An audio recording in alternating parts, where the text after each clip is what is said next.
I've never seen it, so. Thanks, man. You might be working yourself into a high school job here I'm down. at some point. I'm down. Just long as I get my guy, Matt Burrell. Yeah, exactly.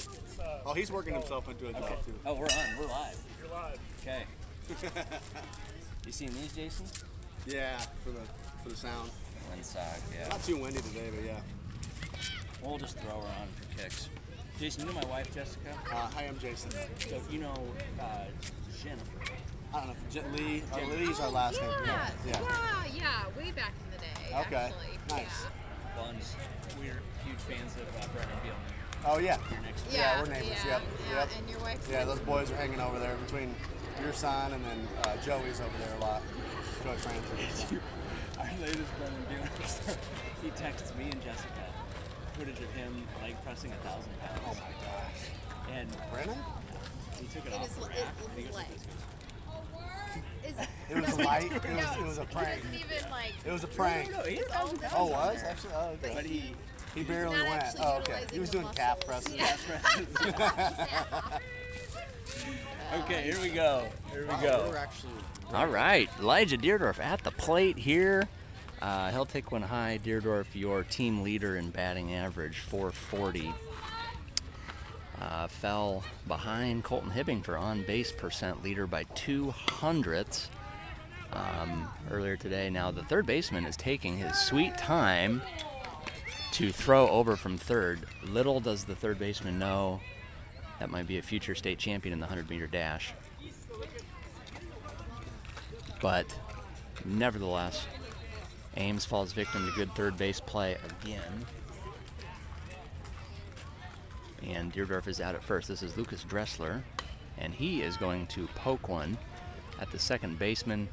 That might be some of the best second base play I've seen in a while. Just cleanly fielded, got the ball out of the glove quickly.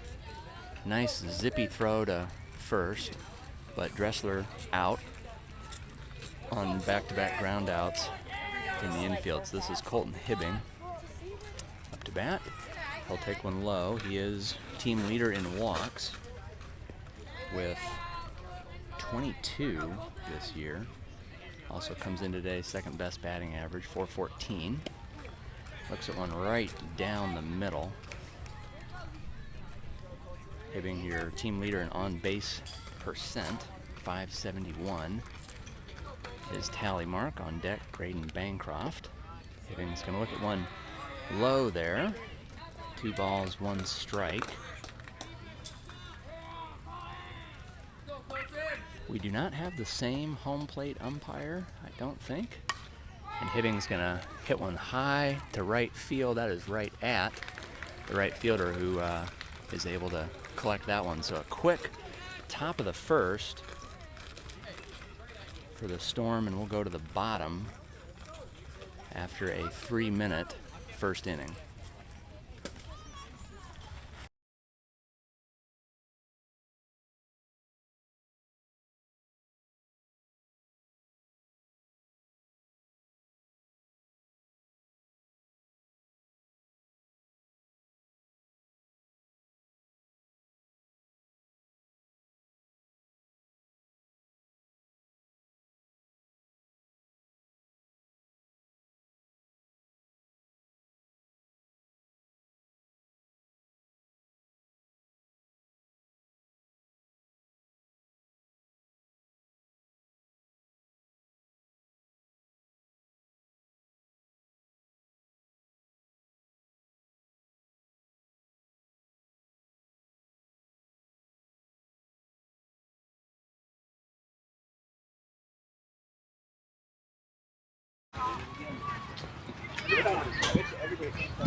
They've got him up there.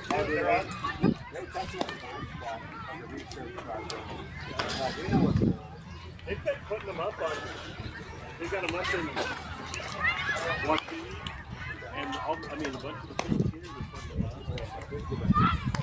up. We haven't played many games that have been active, but like they send an email, you know, that like says like, hey, heads up, we're going to be testing this.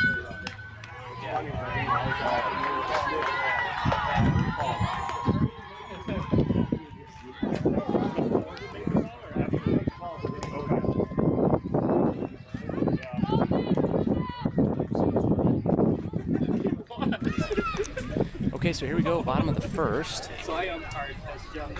And Ethan Danielson on the mound here for the Storm.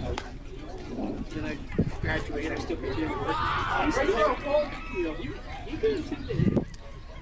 Danielson, team leader in pitches thrown. 506 pitches so far this year. Third on the team for strikeouts with 14. He'll throw strikes at a clip of 52%. And there's one right there.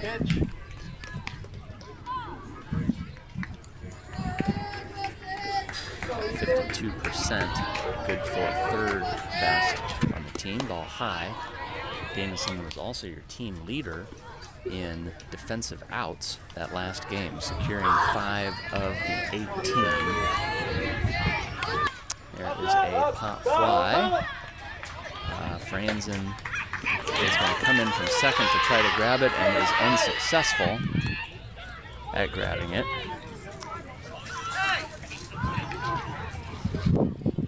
So Franzen playing second in place of Danielson. Got Bancroft at first, Beardorf at short, Burrell at third, and right off the bat, James with an error to start the game. There's a ball high from Danielson. Hopefully he's not too rattled after that one. We are without Landon Dahlberg, who is off to camp. So you'll have St. Berger and Wright. Lucas Dressler in center. And then Penguin, Dexter Erdman in left. Ian Nelson keeping the bench. Ian Nelson keeping the bench warm. So there's a stolen base. And the very, actually, excellent base running there. He observed when the pitcher had committed such that he could go. There's a strike. So here we go again. Colton Hibbing, the catcher, has thrown out 6 runners at third base the last 2 games. And with a left-handed batter at the plate, he'll have an open window to throw down to third. The other team, seemingly with their leadoff batter, should be fast. So that is going to be trouble. Deerdorf giving it chase, is able to come all the way over from the shortstop and catch that one in shallow left field territory. Deerdorf with the first out of the game for the Storm.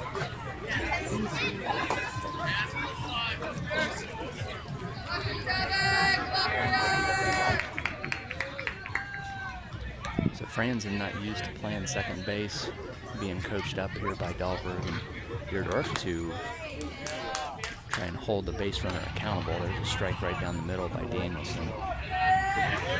Batter number 3 for the opponent. I think we call these guys the Tar Heels because they wear baby blue lettering on their jerseys. There is a foul ball.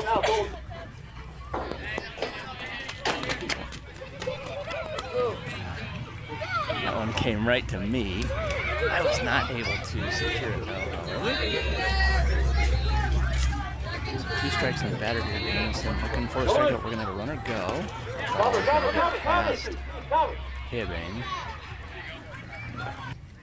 It was outside.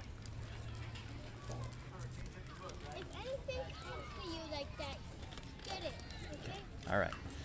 Again, Danielson with 14 strikeouts this year, 2 behind Erdman, 4 behind Nelson. Can I see this paper? Not this one. Can I get the paper inside? Yeah.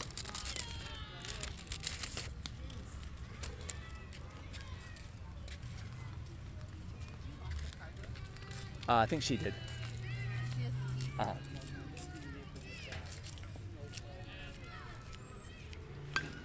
There is another Lazy pop fly to Deerdorf at shortstop, and he will collect that one for his second out of the game. So great job of pitching here by Danielson, as he has now been able to get all three batters to pop up. Unfortunately, one of them dropped.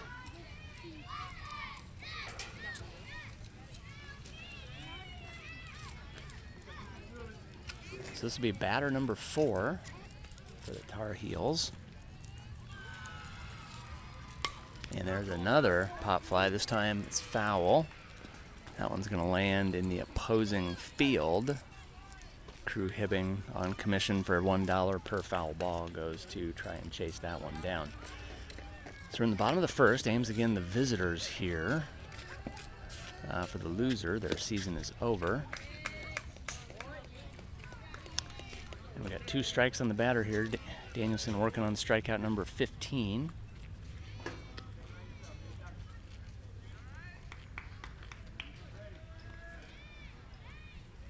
Hibbing sets up high.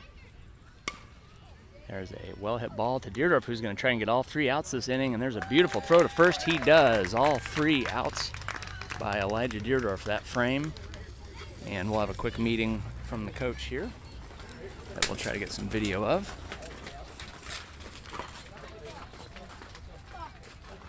Feet in. Buck.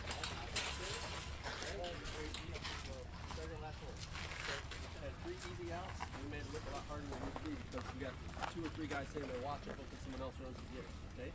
Run to it until you fall off. Right? Whoever's got the best angle, call them off and take the play. Right? Gotta be more aggressive. Okay? Hey, runs on 3. 1, 2, 3, runs. Let's go. Everyone hit. Everyone hit. Everyone hit.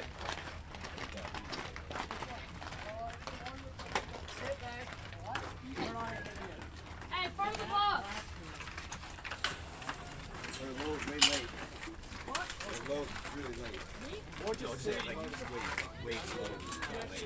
Elijah, all 3 outs, buddy. Nice work.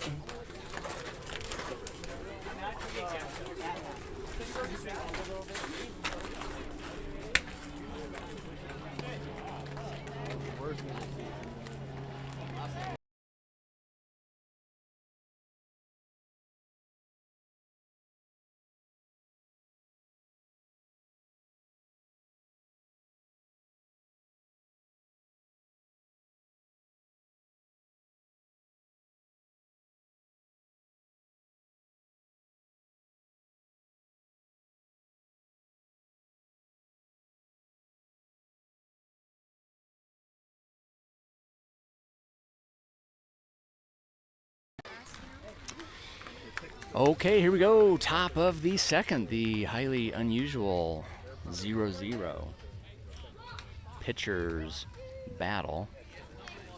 I don't know how that works there. The pitcher just balked without a runner on base. That ball is behind Bancroft. So this will be interesting. I don't know if this is a 14U team.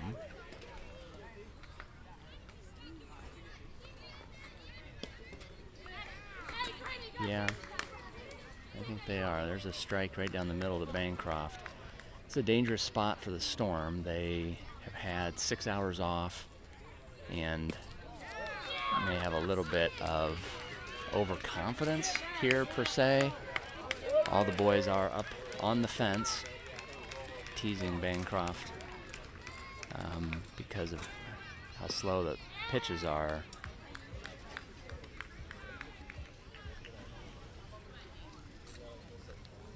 Bancroft's mother, the voice of reason, challenges him from the stands to lock in. There's a ball low, so we have a full count here to start the second. On deck, the hottest stick on the team, Finn Burrell.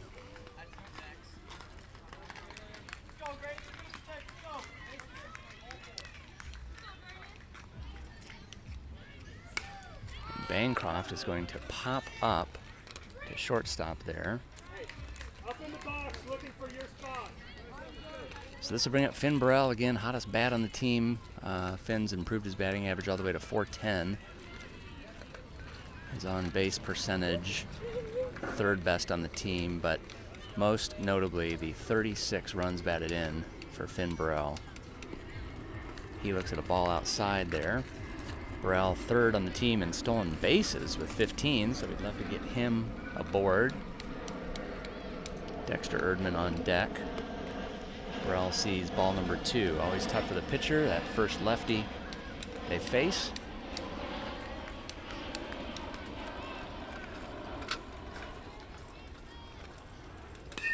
And Burrell's going to pop up to third as Ames' offensive struggles continue.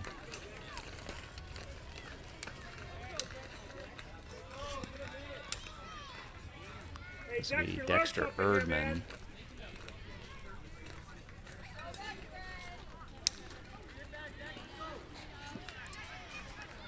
Erdman tied for third most runs on the team with 20.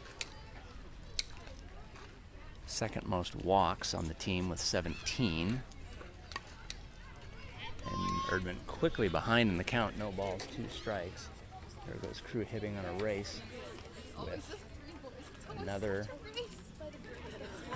there's a boys on the ground. Boys on the ground, they're laughing and what. Okay, now Erdman back in play here. Erdman hits one in the gap between right field and center field. The ball hung in the air forever, but it was nicely equidistant. And as such, Erdman with the Storm's first hit of the day. He'll have a chance to shake free from Lucas Dressler, who he is tied for second with 20 runs. Erdman gets right to work, stealing second. He's going to wisely turn and think about third. Nice job by the Tar Heels third baseman that covers third in case Erdman decides to go. So Forrest is taken out of option. That was a fortunate pass ball there. From the top of the second, this is Ian Nelson up to bat. Nelson is going to pop one up, and the center fielder coming in is able to field it cleanly. So we'll go to the bottom of the second. Score still 0-0, and we'll take a break.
All right, here we go. Bottom of 2. Score still 0-0. There's a strike from Danielson in between innings there. Coach Dahlberg took away the warm-up ball from the infield because the combination of balls being lazily thrown to first base and balls not being caught at first base, Coach Dahlberg said, if you guys aren't going to take it serious, we don't need to warm up. So again, this is a rough spot for the Storm to be in. They've lost 3 times this weekend. They've lost 21 times this year. 22 times, rather. And there is a well-hit ball to Finn Burrell. He is going to hop it to first,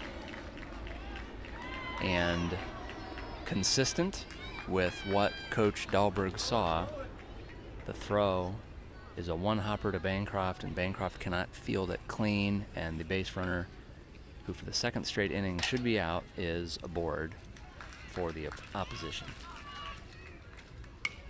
There is a flare that will drop, and Franzen is going to throw to Deerdorf for the force out at second, and the throw is off target, but Deerdorf makes an acrobatic collection of the throw to narrowly get out the base runner, who had no choice but to go when he saw the ball landed.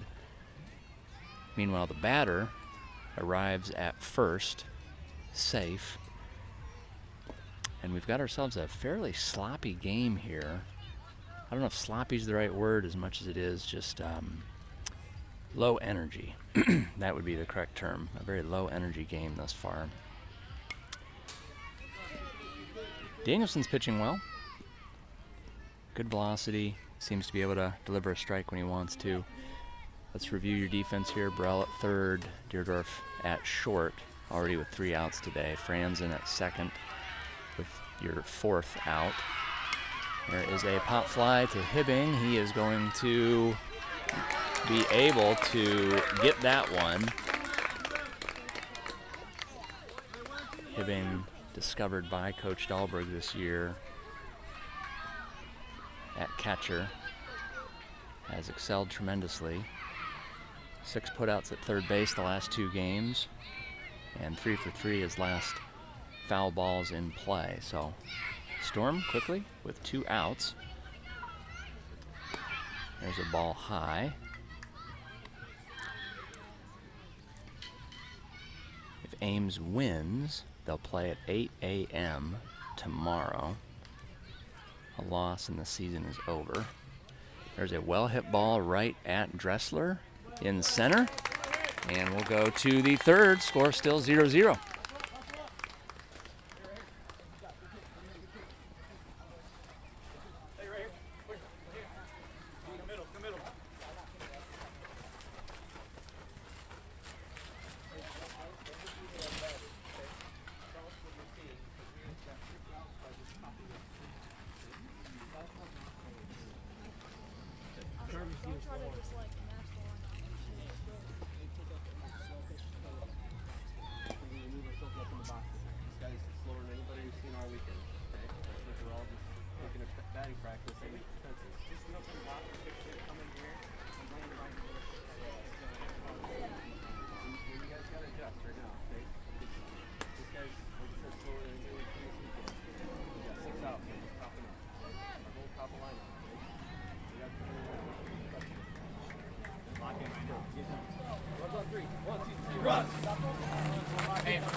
So an interesting conversation there between Justin and the coaches.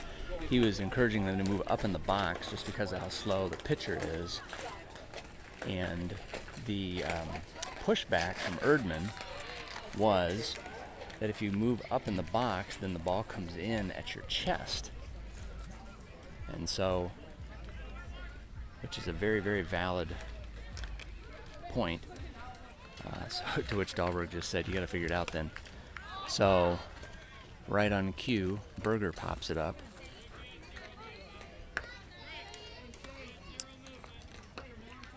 Every single hit has been a pop-up. Granted, Erdman's fell. So this is St. Berger.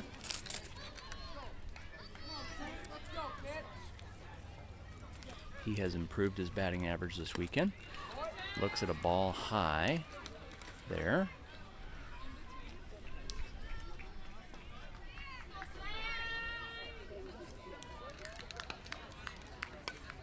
And yet again,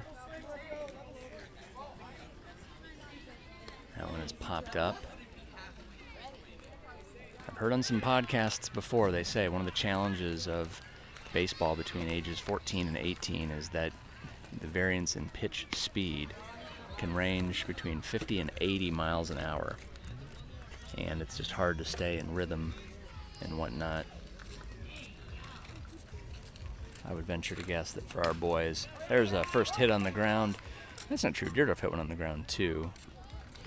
Good little shortstop there for the Tar Heels as the catcher runs all the way down to back that throw up. That was our second ball on the ground. Deerdorf the other one, but anyway, Danielson, your batter. Ethan, pitcher. He brings his stick to the plate here. Batter number 9 in the lineup.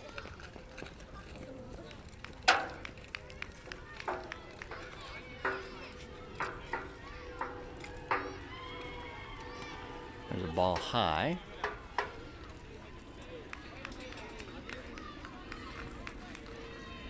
Danielson, of course, last year's hero in the state championship game against the Bats. It was the Final Four of the Silver Bracket Championship. And Danielson hit a walk-off double in extra innings to secure the victory for the Storm. There's a strike at the rib cage. So 2 strikes on Danielson. He's hit the ball pretty well today. Hasn't struck out in forever. Looks at one low there. The coaches on the other team liked where it was. So here we go. Ethan Danielson, full count, 1 out. Top of the 3rd, and Danielson down on strikes. Nice job by the catcher there. You know, it is the little things. It's the hustle. You saw the catcher running down to first on that hit to the shortstop to back up the first baseman. You know, he's had a long day too, and he's still doing that. And, well, what do you know? He catches a foul tip to secure the strikeout there. So, good job by him. Franzen's going to pop one up. That'll stay in play to be very difficult for the catcher, and he is able to secure it. So, an excellent effort on all accounts by the catcher. The pitcher comes down from the mound, hands him his helmet, says, "Thank you very much." This game is flying as we go to the bottom of the 3rd. We'll take a break. Still 0-0.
Okay, so here we go. Bottom of the 3rd.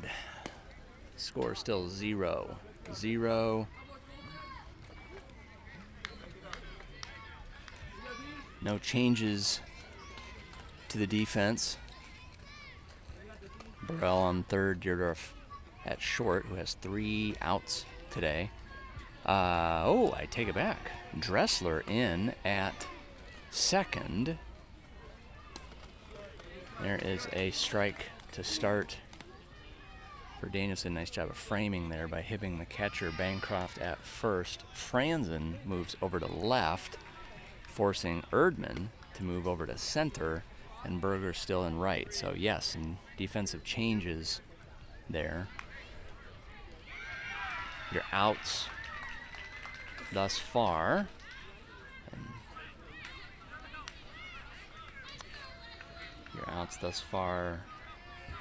Deerdorf 3, Franzen 1.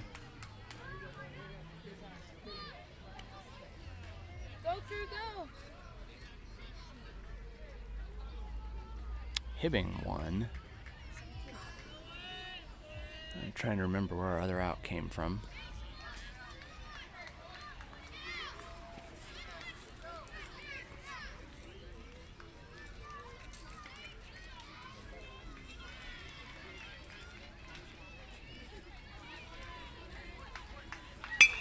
There's a hard hit ball. Burrell scoops it clean. Throw is pure, and Burrell with a beautiful play at third to get the leadoff batter out.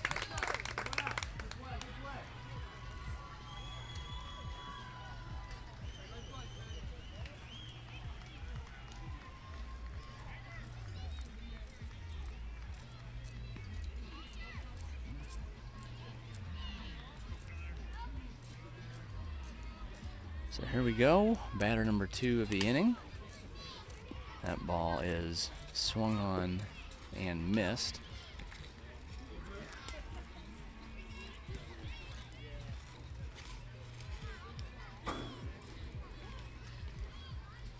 Oh, I cannot remember who that 6th out was made by.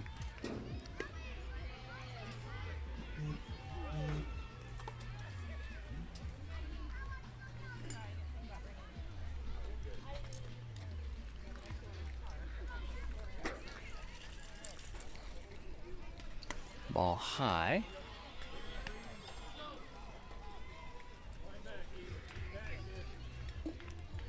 Good words of encouragement there from the pitcher, Ethan's dad.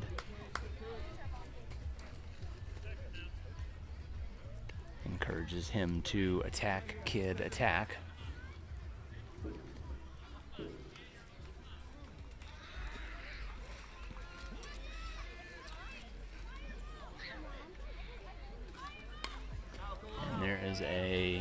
Another foul ball as Danielson continues to deliver.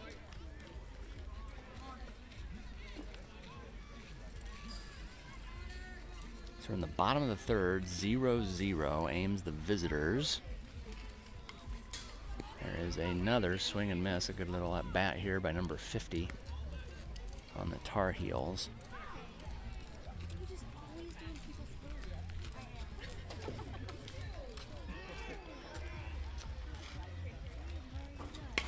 There's a slow dribbler, and Danielson elects to let Deerdorf come in from short, and he does. And by the time Deerdorf gets to the ball, it's completely died on the grass, but Deerdorf able to barehand it and still get the throw off to Bancroft on time. Deerdorf now with 4 outs today.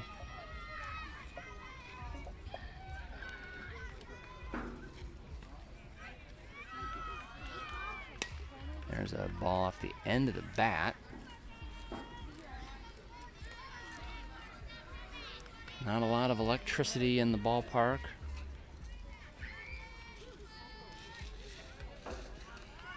Already in the bottom of the third, 0-0 the score. Ball high.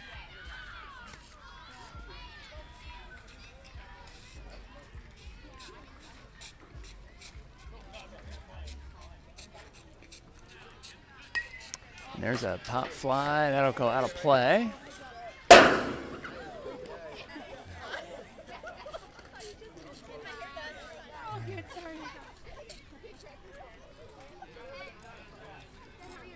So Crew Hibbing collects another foul ball. Worried about the phone. I was worried about her.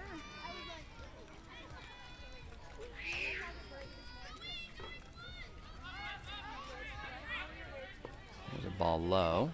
I didn't want to yank her hair or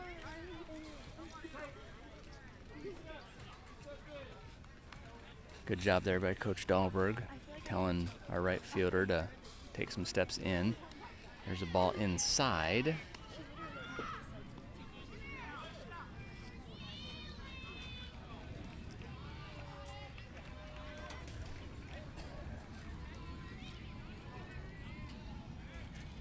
There's a ball high, so good at bat for number 99 on the Tar Heels. He will be awarded first base after the walk.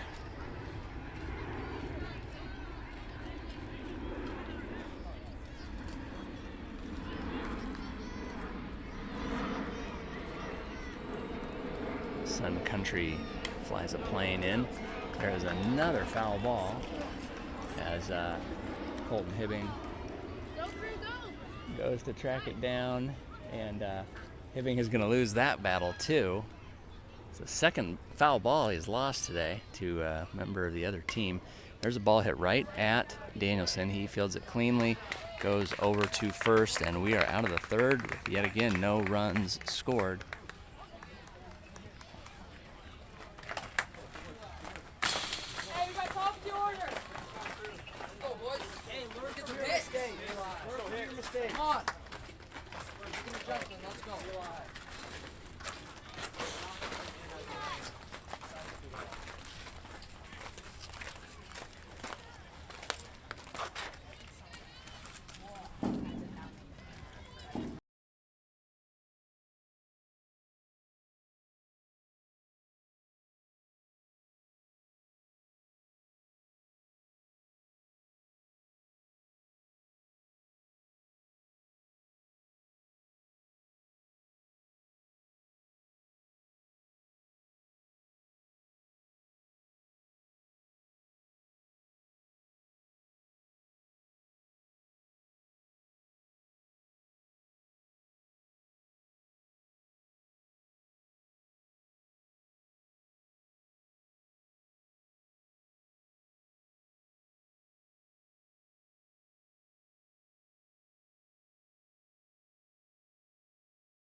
During that break,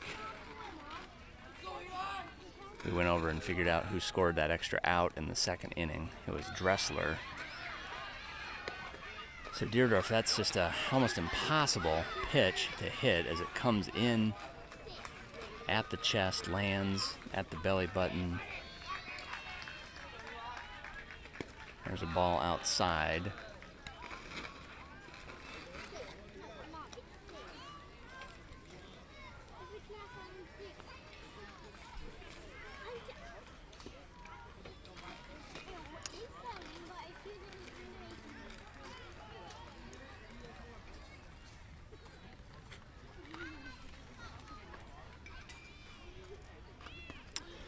So ball inside there on Deerdorf. We're in the top of the fourth.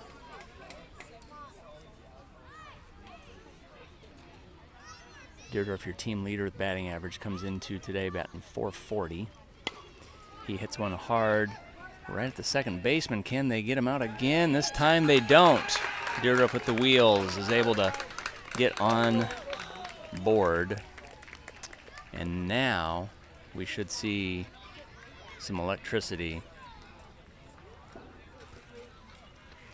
Deerdorf, your team leader in stolen bases, has 24 this year.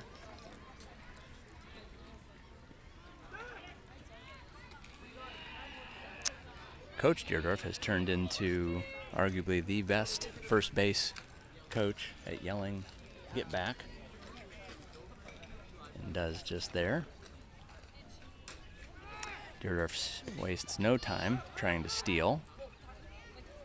There's no attempted throw, as the stellar catcher from the opposition not able to pull the ball out of his glove. So Deerdorf on second. No force in scoring position. Lucas Dressler, your batter, he's going to poke one foul. Dressler tied with Hibbing with a .414 batting average.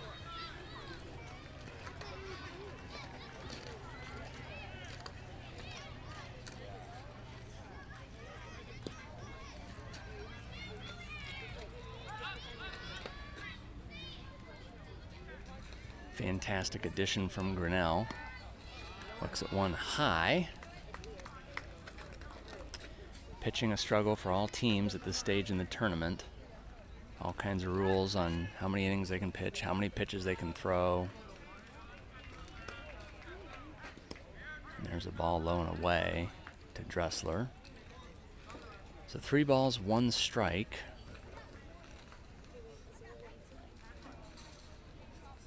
Dressler, one of the 9 outs so far for Ames defensively. Looks at a second strike, and he'll now have a full count. His dad calmly and suavely yells out, "Let's go, bud," from the stands. That is going to be ball 4. And yet again, the catcher can't pull the ball out of his glove.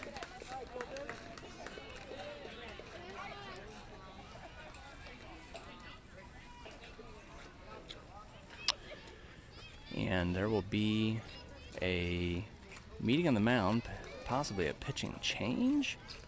Yes, a pitching change here. So we'll take a break. Be right back.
Come on, 10.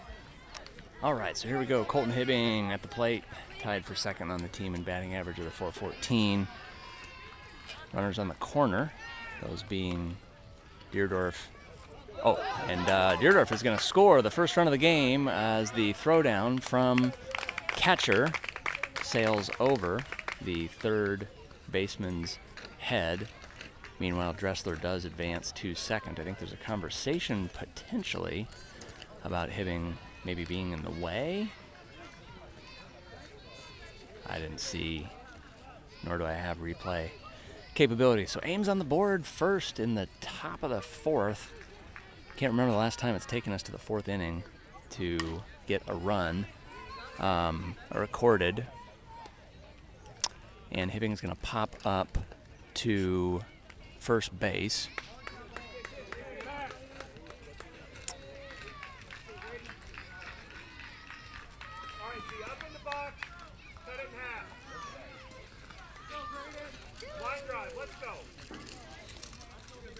So Graydon Bancroft, your batter now. After Hibbing flies out, Ames leads 1-0. There's going to be a play at third here, but Dressler's in with a stolen base.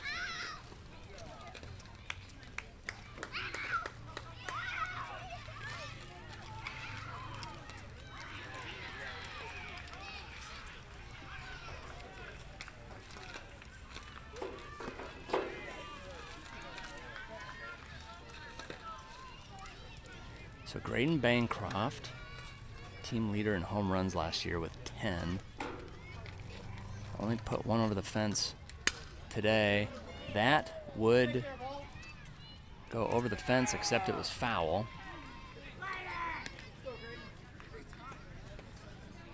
Bancroft, plenty of power. One of two to play a full junior varsity baseball season this year. Looks at a strike right down the middle. A little low. Graydon disappointed he didn't swing at it though. Pitcher calls for time. Speaking of which, we'll need to figure out what the start time was of this game. And Bancroft down on strikes, which will bring up Finn Burrell.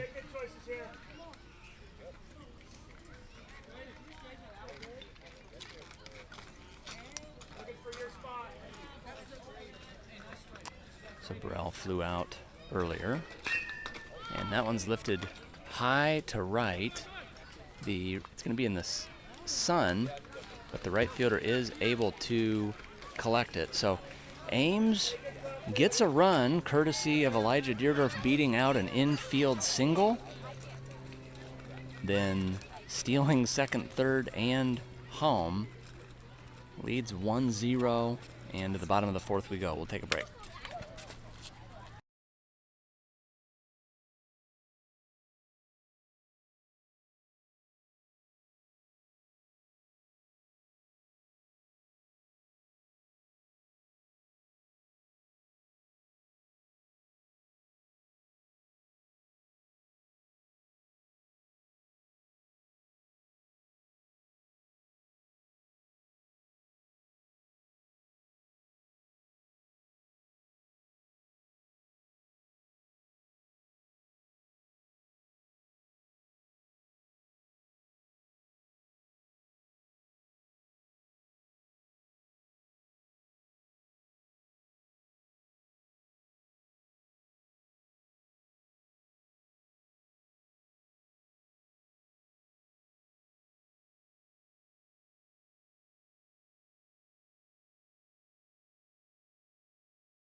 Okay, here we go. Bottom of four. Ethan Danielson still on the mound. I like what Coach Dahlberg is doing to leave the hot hand in there. Danielson likely to finish the year having thrown the most pitches. He was actually leading the team in most pitches thrown coming into today. That's before these 4 innings of work. So the Roger Clemens Award for durability this season on the mound goes to Ethan Danielson. Starts off there with a ball high. Ames clinging to a 1-0 lead. There is another ball high and outside. Let's double check your defense here. Hibbing still at catcher. Bancroft at first. Dressler at second. Deerdorf at short. Burrell at third. You got Franzen in left. Erdman in center. and Berger in right. Ian Nelson still loving life in the dugout. There is a strike on the inside part of the plate.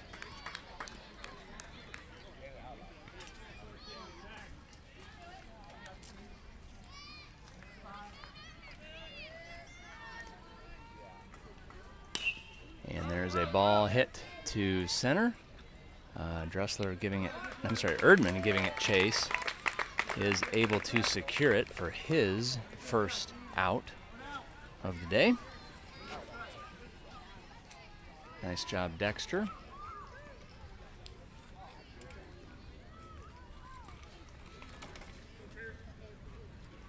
So I've been saying it all weekend. Danielson, a bit of a state weekend warrior. The heroics last year at the plate, today having the best outing of any of our starting pitchers. Meanwhile, Elijah Deardorff collects his 5th out of the game. A well-hit ball right in the direction of Deardorff. He's able to mow that one down. Got a plane coming in here, courtesy of UPS right now.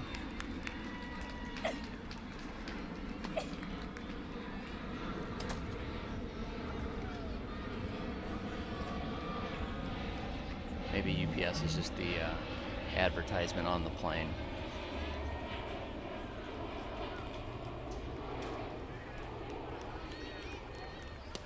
There's a strike right down Broadway from Danielson, and again, Ames in business here.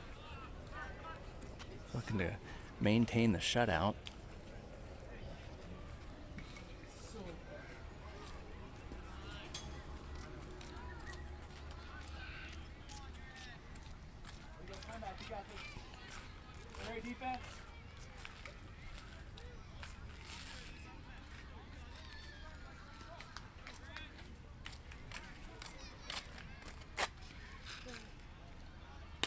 There's a well-hit ball right up the middle. Deardorff is able to get to it. And Deardorff with out number 6 on the day, just having a spectacular day.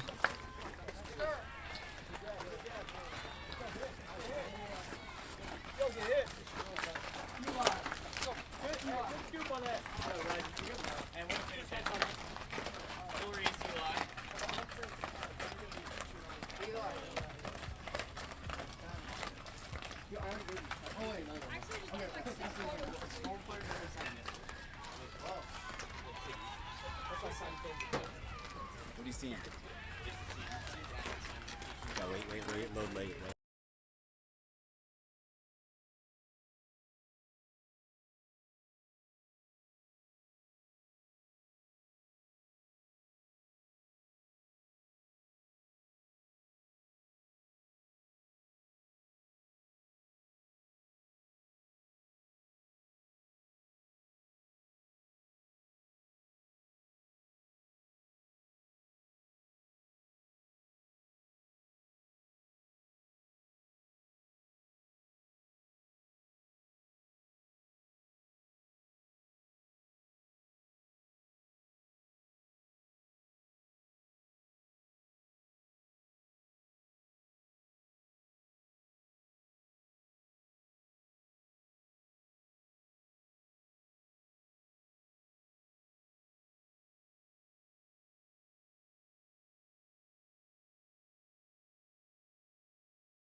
During the break, I did confirm this is a 13U team.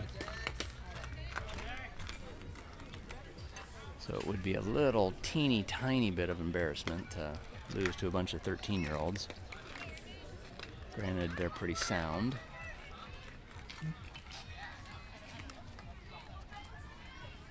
This is Dexter Erdman at the plate. Ames leads 1-0, top of the 5th, and Erdman is going to smoke one right over the third baseman's head. So Erdman 2 for 2 today, hitting the ball just fine. You know, interesting. If you've been tuning in the whole game, we had that they had that huddle after the second inning, and you know, Coach Dahlberg was telling him to move up in the box, and Erdman raised his hand and said, "Hey, that doesn't work.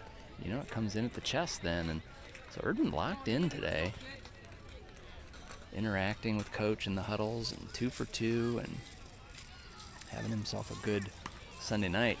There's a nice bunt from Nelson. He's going to be out, but moves the runner to second. So productive in that regard.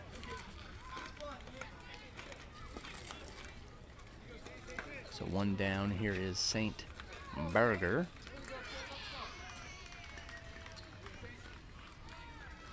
St., your only Gilbert High School player out there right now.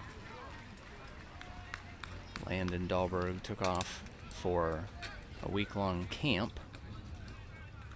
And Berger hits one a mile.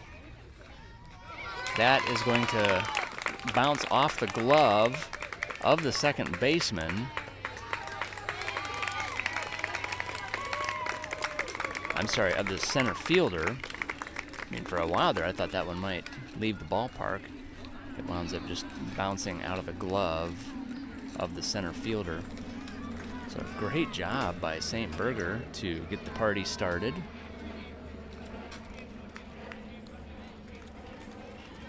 And this will bring up Ethan Danielson.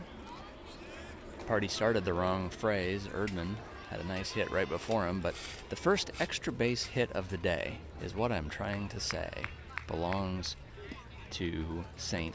Berger. There's a ball outside to Ethan Danielson. Again, we are in the top of the 5th, if you can believe that already. Game just flying along. Top of the 5th. Ames leads 1-0, 1 out. Danielson looks at a strike.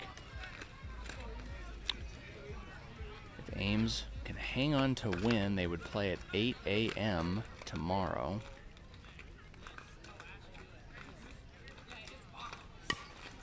And there is a slow roller hit by Danielson. He'll be out at first, but does score Erdman. And Ames expands their lead to 2-0. You didn't see it there, but a beautiful play by the Tar Heels shortstop. At the completion of the out, the first baseman tried to throw over to third and catch St. Berger sleeping. The throw was wild, and the shortstop, having come all the way over from his position, made a beautiful play to stop the ball from escaping past third, which would have surely allowed Berger to score. Meanwhile, Franzen grounds out. That'll be the end of the 5th. Top, that is. Ames adds a run, leads 2-0. We'll go to the bottom of the 5th and take a break.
So 38 minutes remaining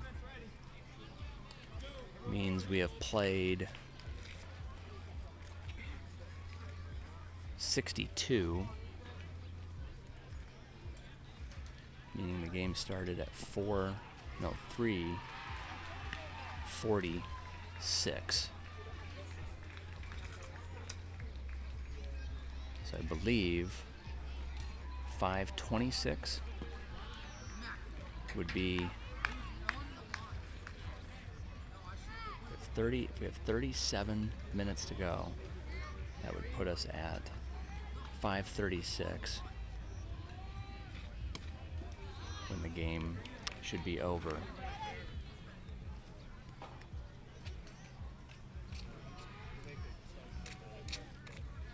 So 63 in, 37 to go. We might get a full 7-inning game here.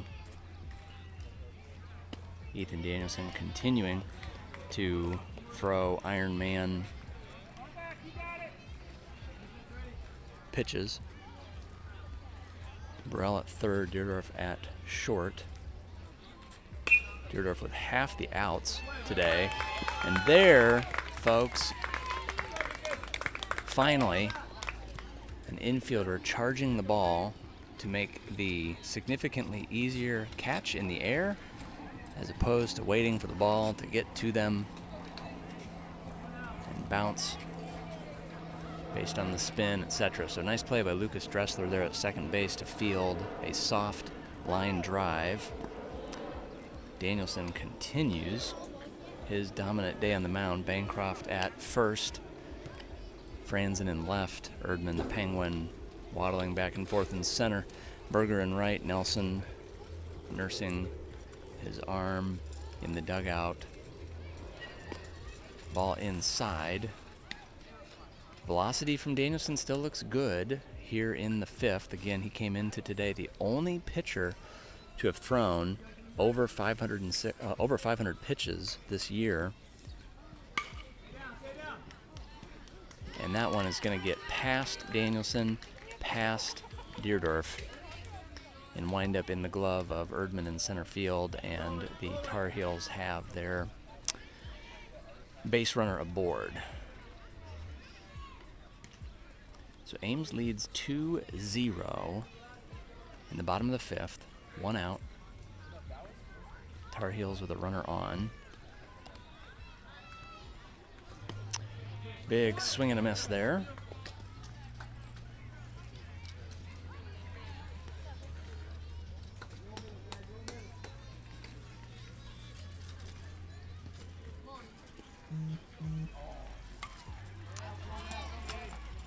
There's the foul ball, so Danielson ahead in the count.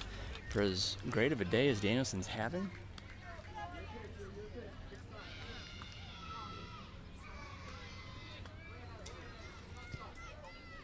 for as great of a day as Danielson's having on the mound, he does not have a strikeout yet.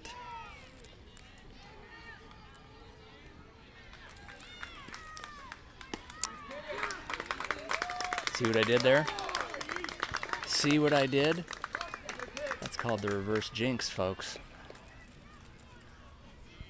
Danielson with his first strikeout of the day.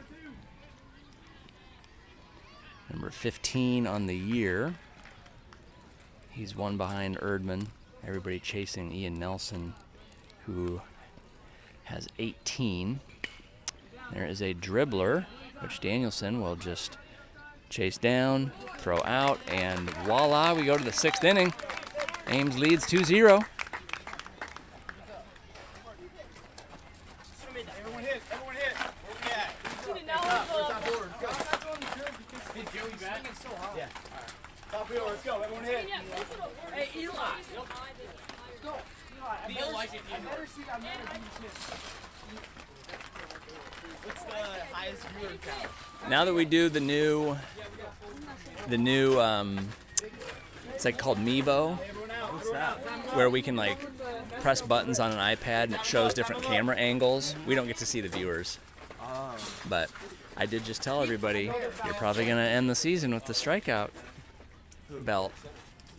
Yeah. I'm the most strikeouts? Yeah. 18, man. You're My school ball stats were really good. I had like 13 strikeouts, 0 ERA. that's awesome. Because of that one Northwestern. Were you there? Yeah. Were you dealing? That's awesome, Ian.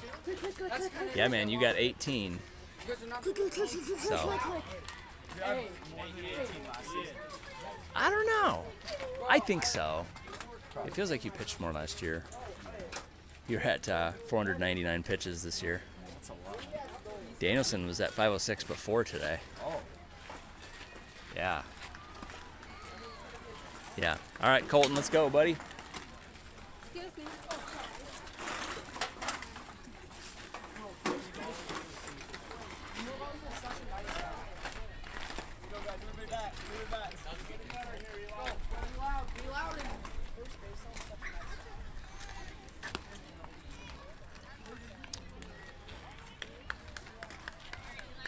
Okay, so here we go. Great attendance today. The Burrell grandparents in the house. Danielson grandparents in the house. Here's Elijah Deerdorf at the plate. Elijah 1 for 2 today. Both grounders in the infield. Beat one out, didn't beat the other one out. Swing and a miss. There to start. I can't tell. I think this might be a new pitcher. If I'm not mistaken, this kid does not look 13, I'll tell you that much. Yeah, this is definitely a new pitcher, so you can kind of see the strategy here. The Tar Heels saving their best pitcher for last. Throws one outside. A lot of these boys are tired and mentally worn down, arms worn down. I know my wife was going to pat my son on the back today, and his shoulder just felt like a complete rock. So tight. There's a high hit ball, and that is going to land fair for Deerdorf.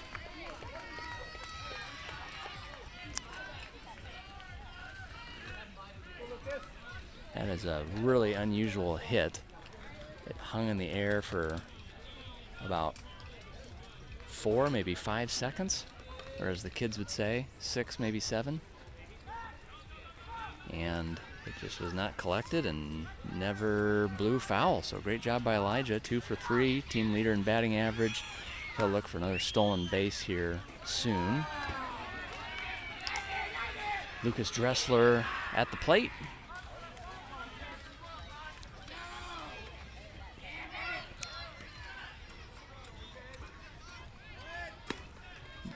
Deerdorf will steal second now as the ball winds up in center field. And so he'll just go ahead and steal third as well. Deerdorf 1 of 2 runs today, looking to be the second. Coming into today, he had 23. He's chasing Colton Hibbing, who has 26.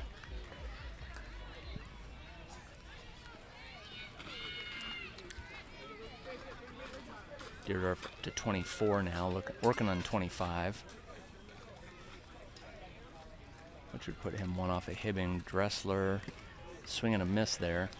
Again, if Ames wins, they'll play again tomorrow at 8 a.m.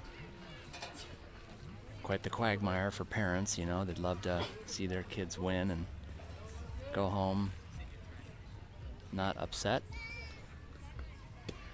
And then on the contrary, a lot of parents have to be to work tomorrow, so.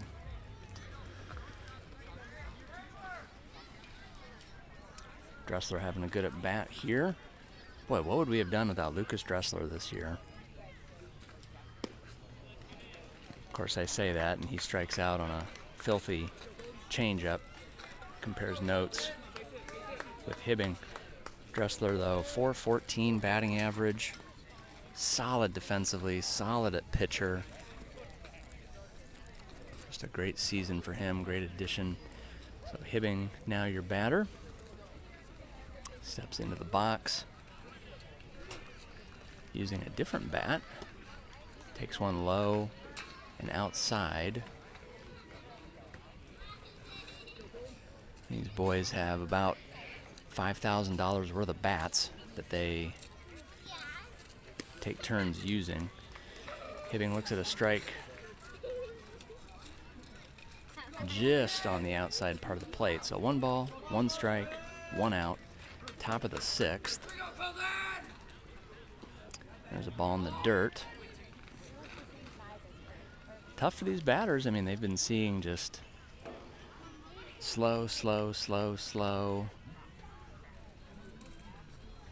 And then now this team brings in a pretty hard thrower.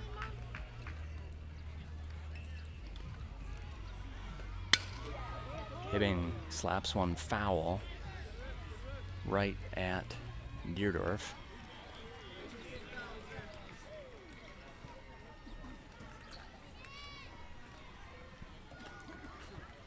Hibbing probably concerned his runs lead in jeopardy with Deerdorf on 3rd, trying to just take him out. Looks at a changeup high there. That was close, but a good job by the umpire there. I thought it was a ball. So full count here. Again, Hibbing, your walks leader and also fewest strikeouts on the team. And on cue, he is aboard with walk number 23. So that'll put runners on the corners for Graydon Bancroft. Graydon just ready to erupt. Takes a strike. Hibbing is going to steal second. And Coach Dahlberg not pleased with Deerdorf for not going home on that. It's just so rare to see a catcher throw down. I don't know if maybe Coach Dahlberg wasn't pleased with Hibbing for not sliding there, but regardless, Hibbing with stolen base 21 on the year. Bancroft thinks about that one, doesn't go. So again, top of 6 here. Storm leads 2-0, 1 out, runners on 2nd and 3rd. Hibbing, your runs leader, Deerdorf number 2. The score is, there's a ball hit into deep second base territory, and a beautiful job of base running here by Hibbing and Deerdorf. So a lot to unpack there.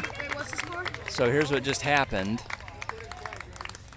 Bancroft flew out to deep second base, and Deerdorf tagged. The throw to catcher was a little bit late. Meanwhile, Hibbing tagged from second, and after the catcher realized he could not get out Deerdorf at home, he tried to throw down to third to get out Hibbing, threw it over the third baseman's head, and Hibbing was able to score. So there you go, your top 2 run producers on the team. Hibbing with his 27th, Deerdorf with his 25th. Ames doubles their lead to now 4-0. Top of the 6th, Finn Burrell rips one fair, and he is going to think about 2. He will go for 2. There will be a attempt to get him out, but to no avail. And with that double, Finn Burrell now tied with Hibbing for most doubles on the team with 6.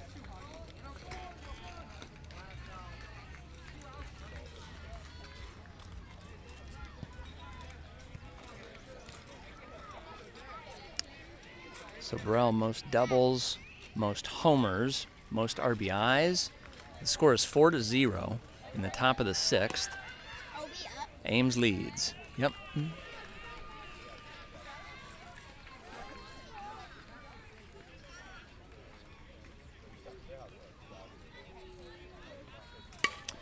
And Erdman is going to make it 3 for 3 today. As Erdman just swinging beautifully. Need to check into what he had for lunch.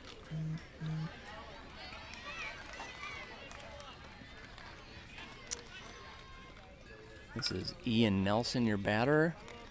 Again, top of 6. Ames leads 4-0.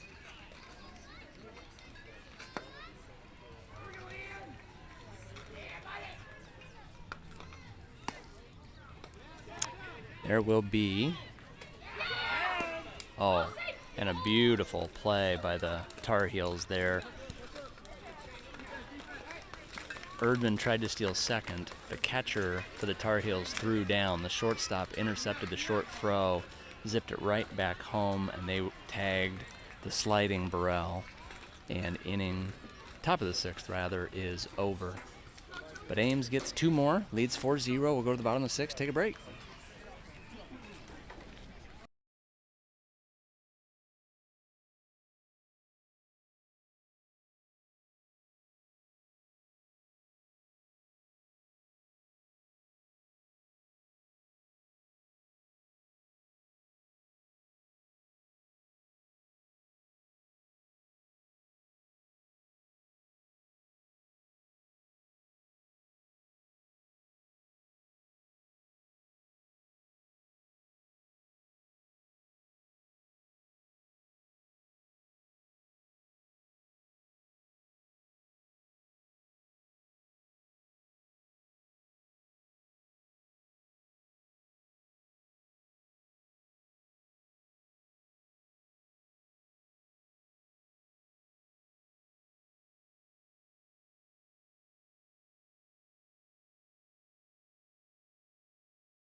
All right, here we go. Bottom of 6. Ethan Danielson back on the mound for the Storm.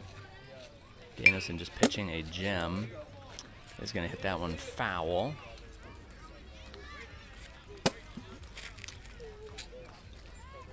Hibbing still at catcher. Burrell third. Deerdorf short. Dressler at second. Bancroft at first.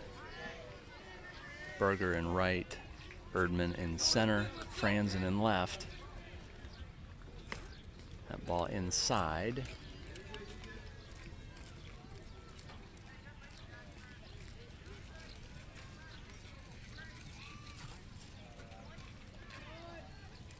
That ball well high.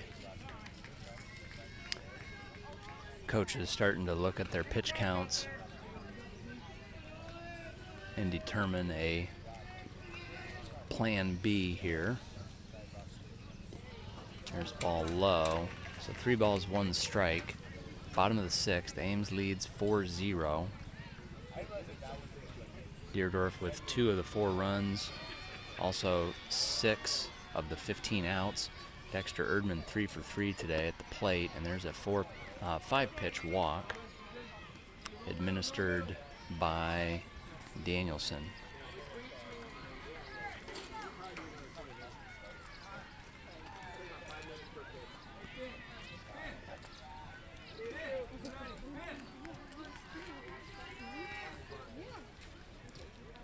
So we're in minute 81. Don't really need to share that because we're almost for sure playing 7 innings here. Danielson bounces back with a strike there. Runner is going to go. Hibbing will have a throw-out attempt. He double clutches, I think probably because he didn't see anybody on second base there. We haven't seen a throw-out at second all weekend. neither against us or by our catcher, but we have seen 6 throwouts at third. Dressler doing a good job on second, holding the runner as the Tar Heels try to get one on the board. Ball outside there. 2 balls, 1 strike. So meanwhile, adjacent to us, the other Ames team, Bats, is playing their game against the Bucks, who we played earlier today. Strike from Danielson. The winner of that game plays the winner of this game at 8 a.m. tomorrow. So if Ames can hold on, they'll either have a rematch against the Bucks or another dance with their little brother, the Bats. Ball in. St. Berger makes it adventurous. He runs in and then does an Air Jordan catch in right. Gets the out nonetheless. And Danielson continues to deal.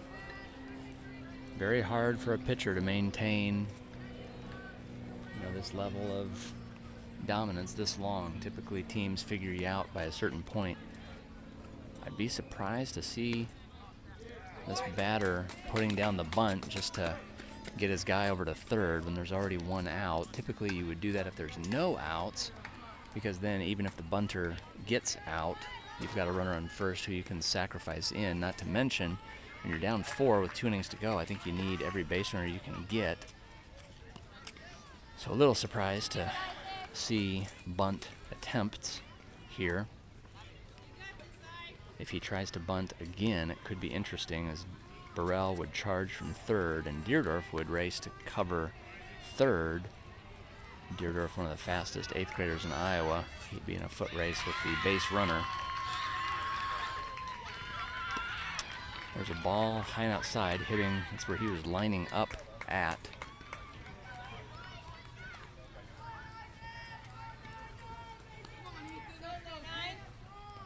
We may have, I think they were thinking a delay steal there. This is the beauty of baseball. Things change when runners are aboard, more mind tricks for the pitcher, more stuff to think about. That's kind of what you got going on here. Deerdorf and Dressler taking turns holding the runner. And Danielson is going to hit the batter. And we could be in for a treat here because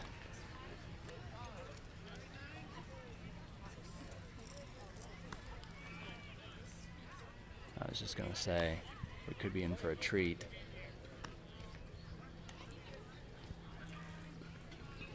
Because the runner on second seems to want to try to steal.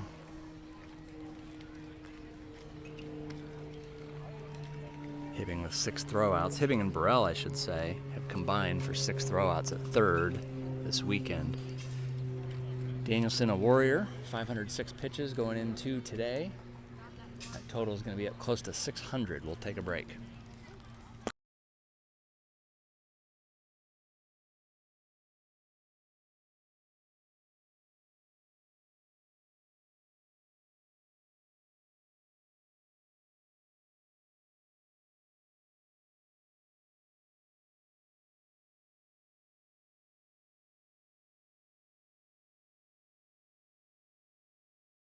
I just See, the Des Moines Waterworks. There's a foul ball. Yeah. will lunch again. Okay. Good to see you, Dave. Thanks for coming down. All right, so Danielson stays in. Kind of the proverbial, check-in from the coach. Player says, I want to go a couple more. Oh, boy. Oh, boy. Oh, boy. Oh, boy. We have a timing play. That was kind of fun there. We had a timing play trying to pick the runner on second off. We got to see the leaping ability of Deerdorf. And Danielson's throw still went over Deerdorf's head. Nice alert play from Erdman. In center field, is just having a great game. Erdman charging hard, collects the ball before the runner can think about going to third. So runners on first and second, 1 out. Bottom of the 6th. Tying run on deck.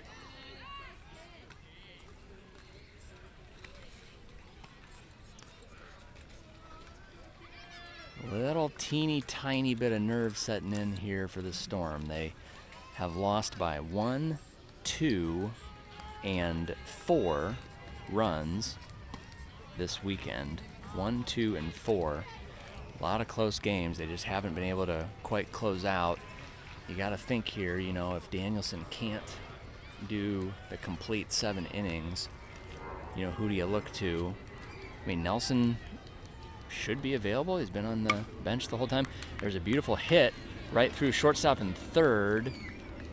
Kind of a miscommunication between Burrell and Deerdorf there, as Burrell went straight to third because he thought Deerdorf would be able to get that ball and flip to him for the force out. But instead it was the parting of the Red Sea.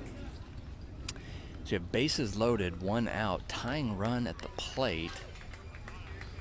A grand slam here by the batter, Milder, who wears number 59. A grand slam would tie it up. Good energy from Sarah Bancroft in the crowd, trying to wake the boys up. And there's the best hit of the day, of course. That'll easily score the runner from third. The runner from second is going to score as well, as Berger not able to field it cleanly. Bancroft comes in for the cutoff. And the lead is cut in half. And here we will have a pitching change. Hibbing is going to go in at pitcher. Wow. This is the ultimate vote of confidence by Coach Dahlberg in Hibbing to take a kid who's probably thrown more baseballs ×2 this weekend and put him in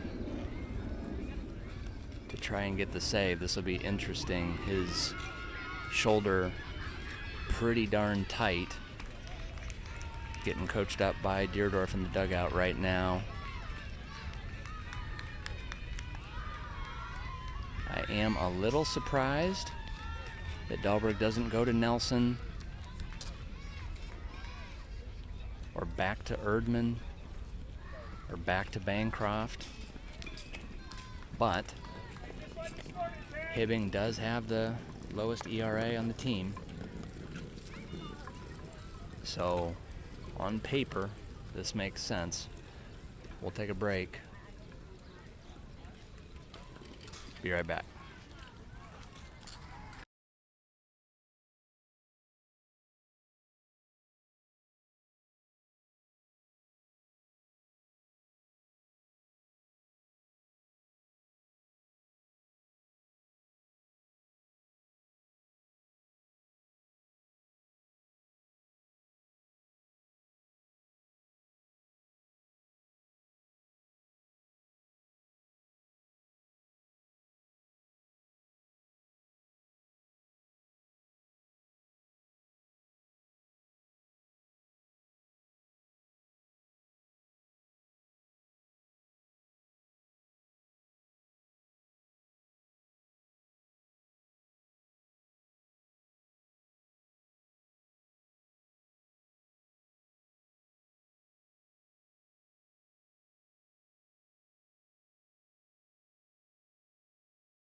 Okay, so Ames leads 4-2.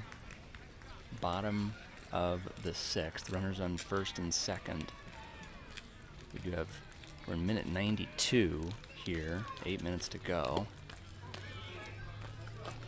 Hibbing in at pitcher. Now, Bancroft at catcher. Burrell at first. There's a ball that's going to get past Bancroft. Dressler now all the way over to third. Deerdorf at short. Danielson at second. Berger in right. Erdman in center. Franzen in left. And Ian Nelson on the bench. I just have to think Nelson's arm is hurting. And Mom, the kid was like, but never do that again.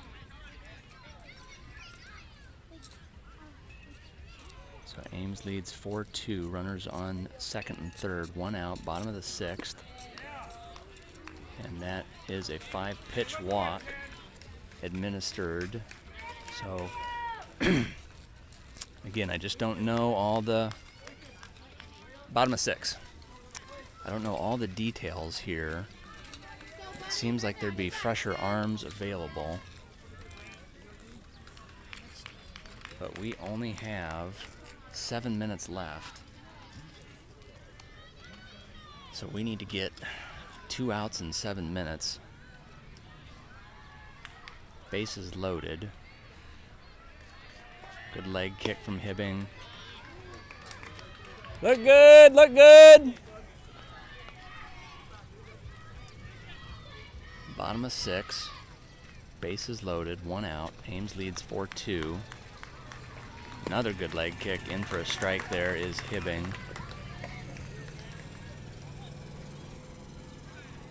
Nice shot there, Grant. We're in the booth here with Grant Franzen, the team photographer. Hibbing in for strike 2 there.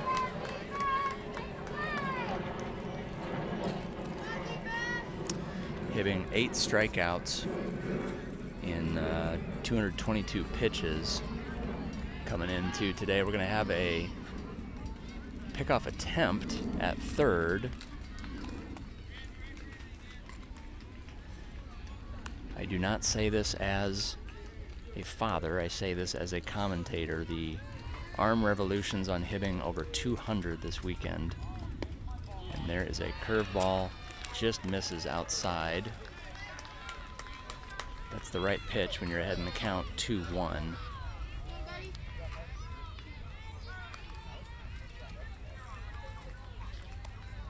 There is a well-hit ball into the gap of left field and center. That is going to score 2 runs to tie the game as the batter gets a double, and the score is 4-4. Bottom of the 6th. 1 out, 5 minutes to go. So if the Tar Heels here could bat for 5 more minutes and score a run, they would actually wind up winning this game somehow.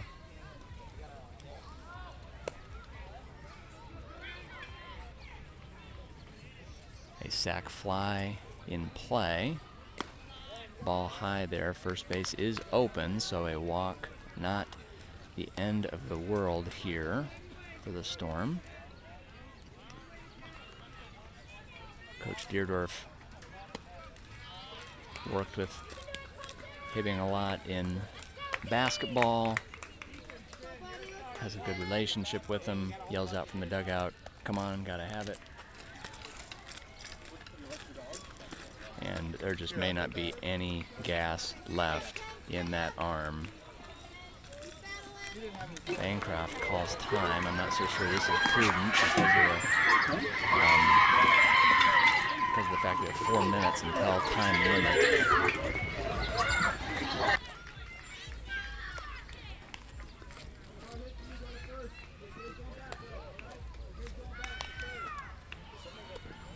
A lot of bounce, a lot of hop in the step of the Tar Heels third base coach. You can tell he smells blood in the water. Tar Heels 0 runs through 5 innings. Now 4 in the 6th.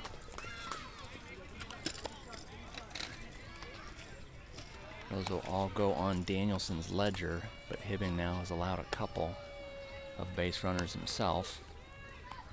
And there is a soft hit ball right at the second baseman. Danielson with a beautiful play at second base. A beautiful play by Danielson. Looks down the runner who was thinking about going home, and instead the runner reverts to third, and Danielson gets the easy flip to first. So heads up play from Danielson at second base, and the score remains tied 4-4. Runners on second and third. First base still open. If we can get this batter out, we go to the 7th. It's just a question of whether or not we're playing California rules or not. There's a strike from Hibbing. A reminder on California rules. What that means is that each team starts with a runner on second. Something intended to speed up the game.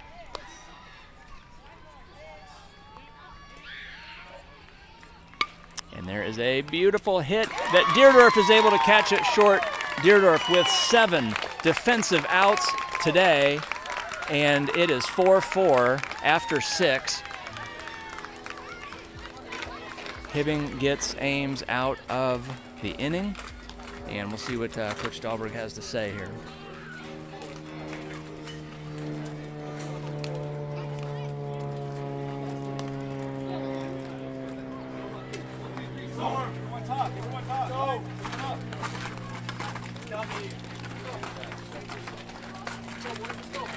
Nice catch, Eli.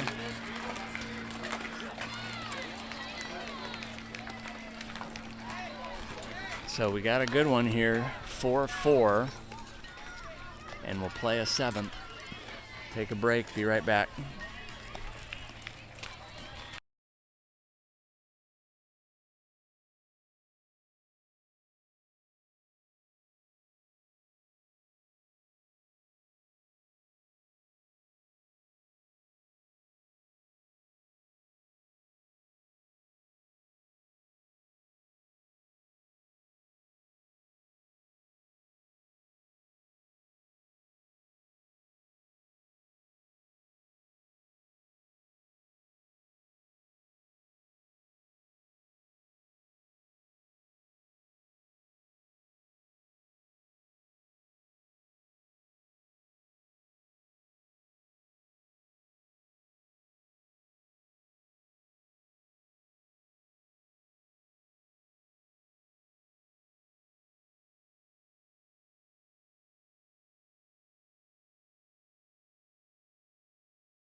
Okay, so Ian Nelson, your batter here.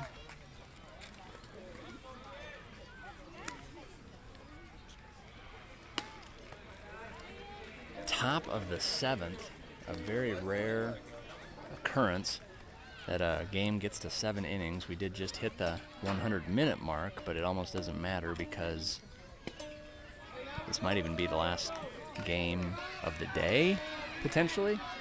No, that's not true. There's people warming up here behind us. Nelson looks at a second strike. A lot of chatter from the Storm dugout. That's good to hear. That ball in the dirt. Nelson checks his swing. And we'll have a full count here, a very important full count. It'd be great to get Nelson on. You'd like to think he could figure out a way to score. Nelson with his biggest hit of the year. It's going over the head of the center fielder, and Nelson is in with a stand-up double to get the 7th inning going. Nelson's best hit of the year.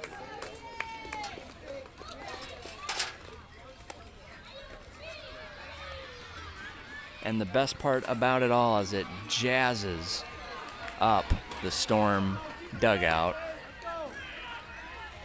So now you have St. Berger. All he's done this year is hit 2 homers, including a double today.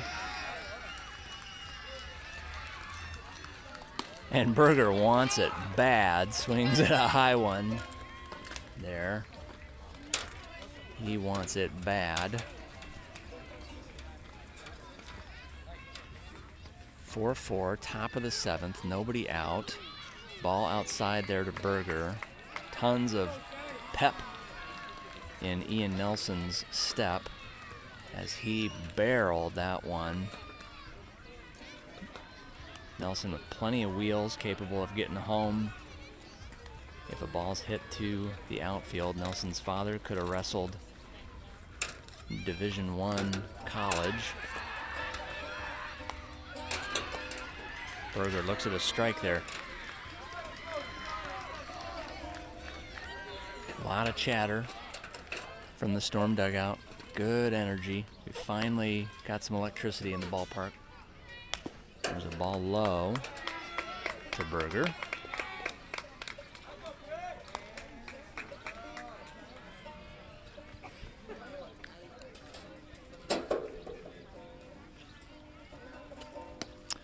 And Berger down on strikes. So 1 out, top of the 7th, score tied 4-4. This will be Ethan Danielson up to bat. Remember, Danielson had that epic walk-off double last year in the Final Four, in the semifinal game against Bats. Comfortable in big moments, 5 great innings of pitching today. And he's going to foul that one off. Haven't seen a foul ball for a while, but it will keep the ukulele player busy.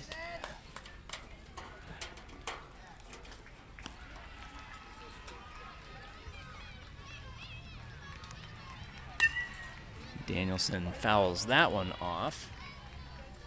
That almost takes out the left fielder in the adjacent field.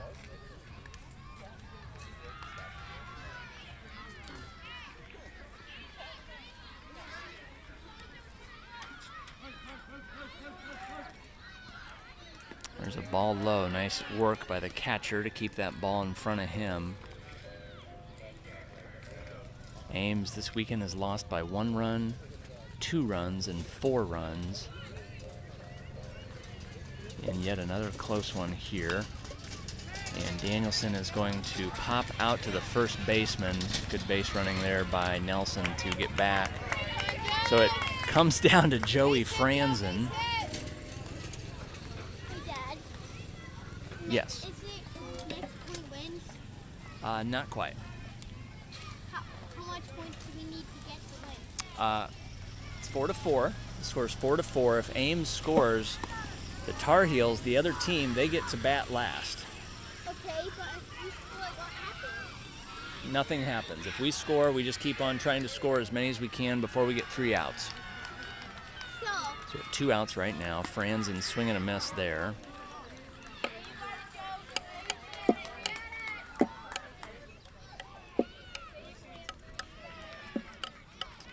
Ames just batting with 10. Landon Dahlberg off to camp.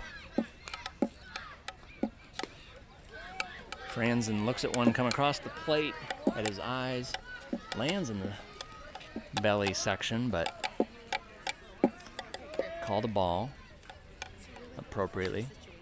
Great job by the umpires all weekend.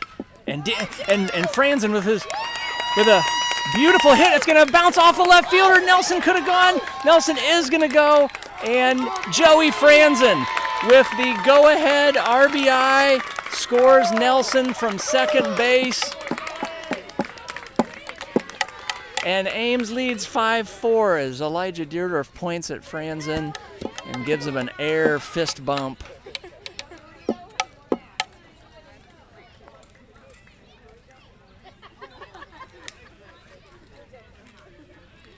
Franzen, a crowd favorite. But if you're wondering why the theatrics, he is batting 133 this year, able to come in with the most timely RBI of the season as he hits Ian Nelson in from second. That was almost disastrous. Nelson didn't round third. Meanwhile, the left fielder had it bounce off his leg.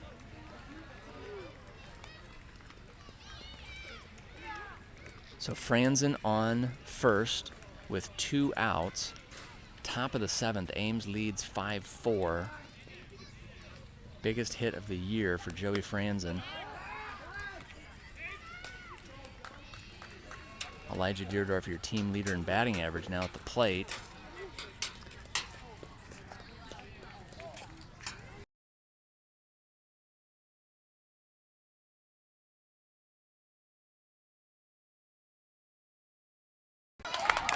And Deerdorf with a beautiful hit down the third base line. It's rolling and rolling and rolling and rolling. The left fielder finally gets to it. Franzen going to try and score from first, and will, as Elijah Deerdorf with a double down the line scores Franzen from first.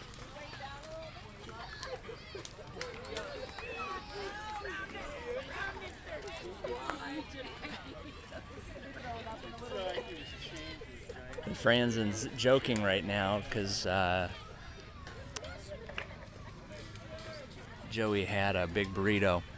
Let's go ahead and go interview Joey about this burrito that he had.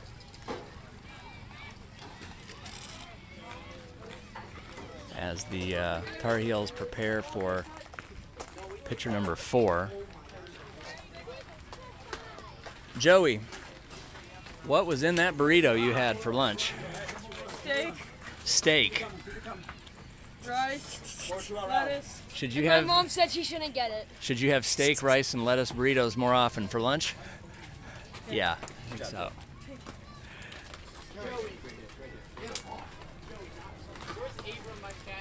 A wonderful, wonderful, wonderful end. Not, end to end, but thing to happen for Joey in one of the last games of the year. So Ames leads 6-4, top of 7. Tar Heels bring in a new pitcher here.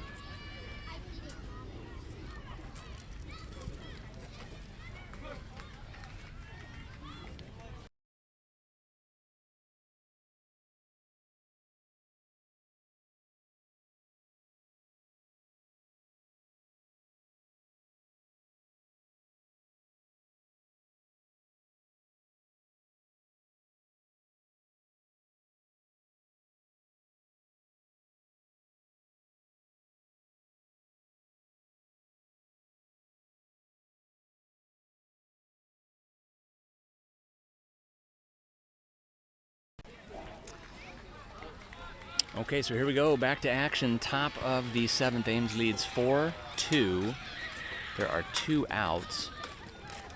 Elijah Deerdorf on second. I'm sorry, Ames leads 6-4.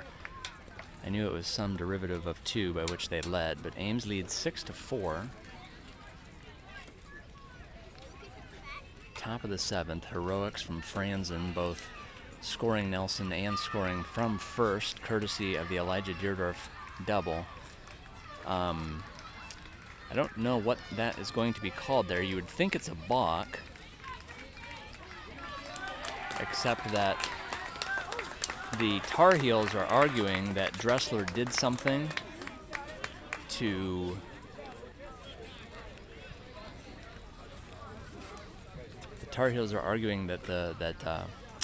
Dressler did something to stunt the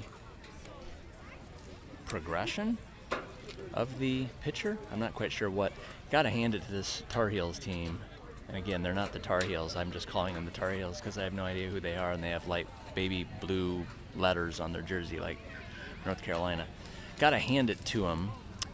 13-year-olds playing in the second most difficult 14-year-old grouping. There's a ball in the dirt. High leg kick here from the pitcher. He'll be a real good one someday. More energy coming from the dugout, something I would probably call obnoxious. Not sure which of our players it is. Sounds like Oscar the Grouch. And Dressler with a beautiful hit that's going to land right in front of the center fielder. That'll score Deerdorf for the third time today. Score Deerdorf. 7-4. So Deerdorf 3 runs today, 7 outs. And Colton Hibbing comes to the plate. He's 0 for 2 with a walk coming into today. 414 batting average. Got Dressler on first. One of the boys in the dugout yells, "Help yourself out." A reminder that he still needs to pitch after this at-bat. Coach Deerdorf continues his excellent coaching at first. Hasn't allowed a runner to be picked off first base all year. Hibbing takes one in the dirt, and a throwdown from the catcher hits Dressler on the buttocks. Dressler slow to get up. Parents cautiously concerned. But they make him tough in Grinnell, so Dressler A-OK. So back to action. We're in the top of the 7th. Ames leads 7-4.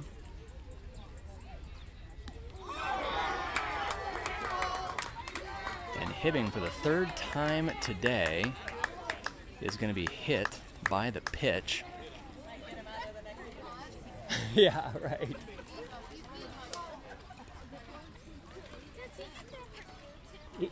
He didn't even have a burrito today. There's no fat to absorb that one. Elisa, you're in trouble too. I asked Joey about the burrito. He said it did help him, but his mom didn't want him to have one. So, I know, that's... See, Grant and I just got the kids meal, like, no way he eats. Everybody is having fun here. Ames leads 7-4. Graydon Bancroft, I am telling you, this is a cork that is ready to explode. Every car in the outfield needs to be concerned. There's a passed ball, which will allow Dressler to advance to third, Hibbing to advance to second. I'm telling you, Bancroft with 10 home runs last year, 6 of the 10, this is the stat of the century, 6 of the 10 home runs for Bancroft last year came on his final at bat. We know how to predict tornadoes. We know how to predict the weather. The weather is perfect for Bancroft to hit a homer here. It's his final at bat. He's warmed up. And he is going to hit a slow dribbler to third.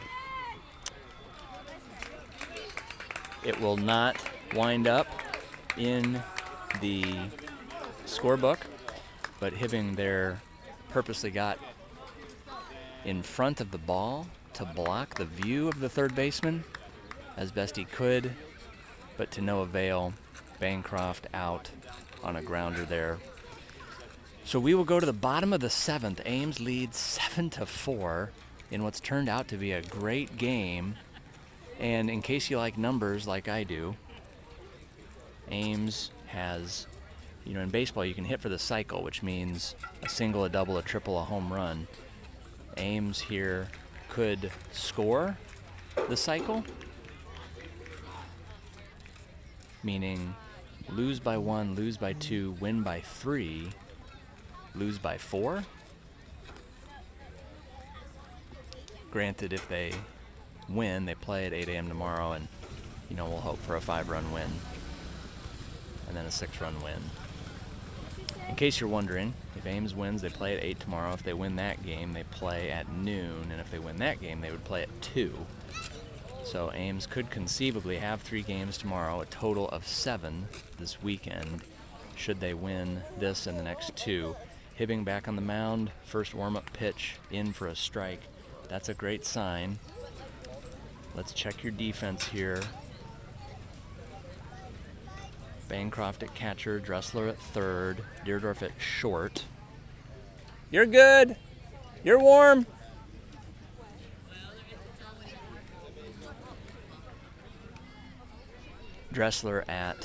Danielson at second, Burrell at first.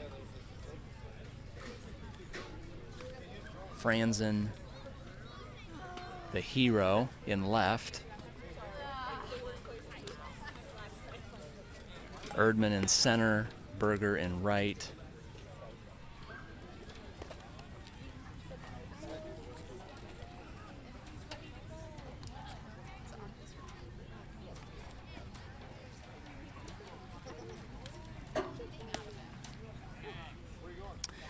Okay, so here we go. Everything in baseball is contextual. You can only look at numbers and stats so much, but on paper, Colton Hibbing, the lowest ERA on the team, allows less than 5 runs per 7 innings. Technically did not allow a run his last outing. The 2 that scored were on the Danielson ledger. Danielson, a great job today, allowed 4 runs in 6 innings. So Hibbing leads off with a ball there. Nice big target here to start, and Hibbing gets a strike out of the batter Caldwell. You do have to wonder if Ames can hang on here. Would Nelson be available to start tomorrow? Surely Erdman would be. And there is a well-hit ball that is going to fall right in front of Franzen. Impossible to catch, about 10 feet in front. So the Tar Heels have their leadoff batter aboard. Silver lining, the Tar Heels are swinging. Now here comes a lefty.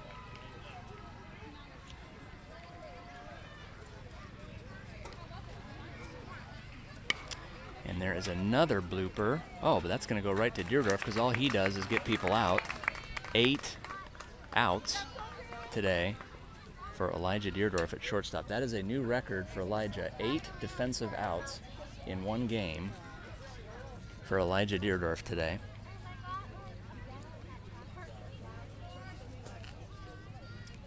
And that was just exactly what the doctor ordered there. You're at the end of a hard-fought 7-inning game. Your pitcher is your catcher, who's thrown the ball over 200 times this weekend. Ames leads 7-4, bottom of 7, 1 out. There's a well-hit ball, and that is going to fall exactly in the Bermuda Triangle of left field, center field, and shortstop. So for the second straight inning, Hibbing will have to deal with 2 runners on.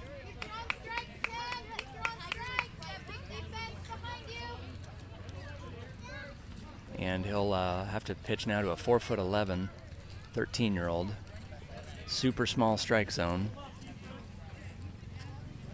Arm is exhausted. 1 out, bottom of 7. Ball a foot above the batter there. Good velocity. Nice to see that velocity. Danielson at second, holding the runner. Runner not showing to be a huge bolt of lightning. Ball outside there, good north-south. Just a bit outside.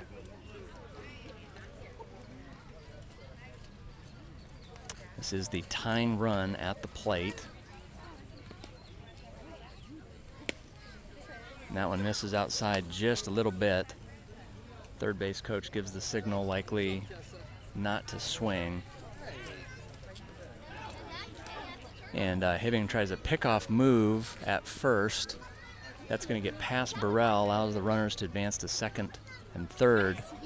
Mentioned this earlier that there's a lot of real estate behind first base. This is a catcher-friendly ballpark, but it is not a first base-friendly ballpark.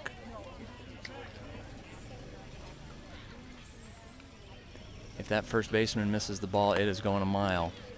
So Hibbing administers a 4-pitch walk. The Storm in trouble here. Leading 7-4, but the bases are loaded with 1 out.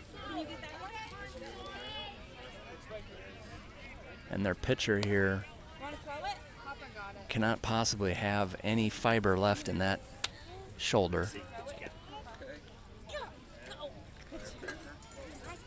Look for the leg kick here. If the leg kick is good, that means he's good. Sometimes it's easier with the bases loaded.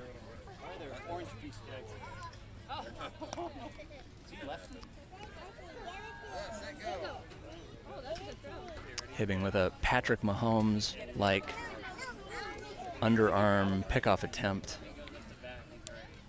If there's any silver lining here, it's that the runner on third does not appear to be lightning quick, so a passed ball shouldn't be taken advantage of. Case in point, ball does get past the catcher, runner holds. So 1 ball, 1 strike, 1 out. Bottom of the 7th. Ames leads 7-4, but the bases are loaded.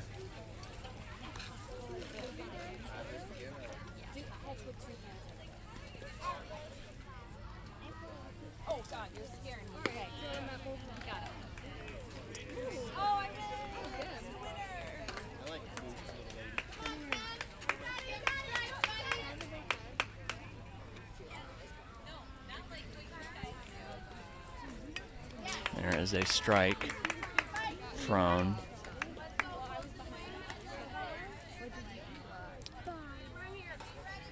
Hibbing throws strikes at a clip of 54%. Your leaders there, Nelson at 62, Erdman at 56, Hibbing at 54.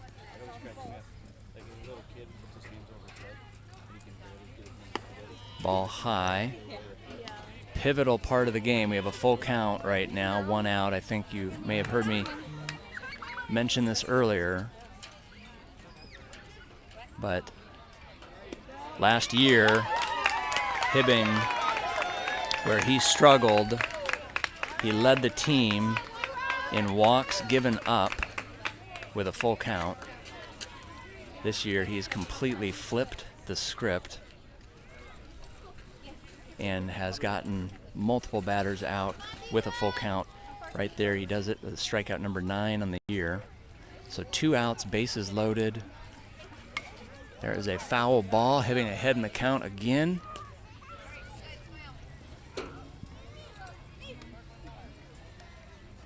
Storm leads 7-4. Bottom of the 7th, 2 outs, bases loaded.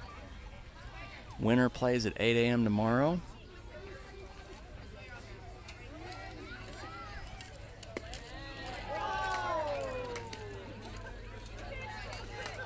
The umpire felt that one.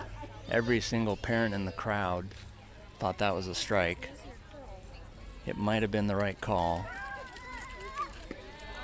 And now the umpire gives him a makeup call. So the Storm 1 strike away. 1 strike away from getting the W here. Hibbing looking for strikeout 10. And he gets it! He gets it! Nice catch by Bancroft there.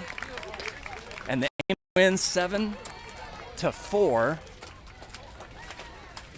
as Hibbing loads the bases and strikes out 2.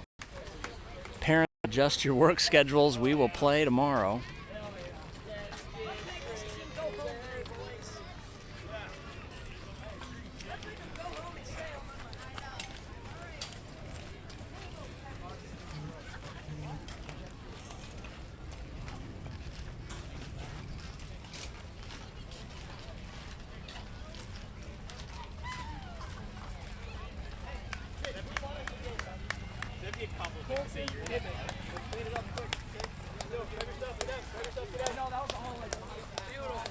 Joey, nice hit, buddy. Erdman. Elijah, 8 defensive outs. That's a personal best for you. Nice job. Oh yeah. Oh yeah. You don't make errors. Dexter, 3 for 3 at the plate today? Oh yeah. Atta boy. Love it.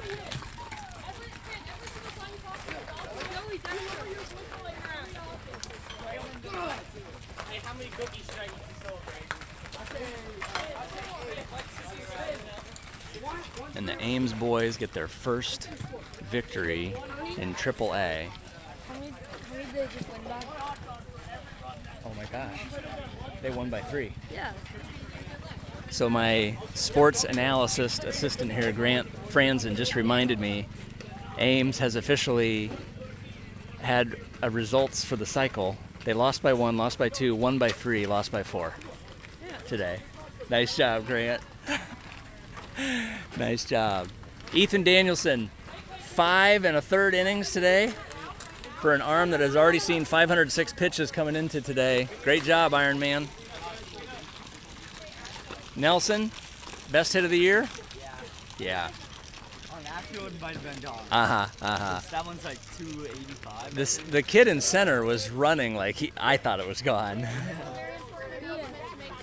Most hit by pitch. Oh. So we are presenting the most hit by pitch trophy today. Because I'm not going to be here tomorrow. Okay. So we're doing it today. We have a 4-way tie between Lucas, or no, a 3-way tie between Lucas, Graydon, and Joey. Oh my And we goodness. are giving it to Lucas because he got hit in the face, so he gets bonus points. All right. Should we get him over here or? Hey, Lucas! Come over here. I'm surprised Colton didn't get it. He got hit 3 times today, but Lucas got hit in the face. So did Joey. Oh my gosh. In the helmet, but... Yeah.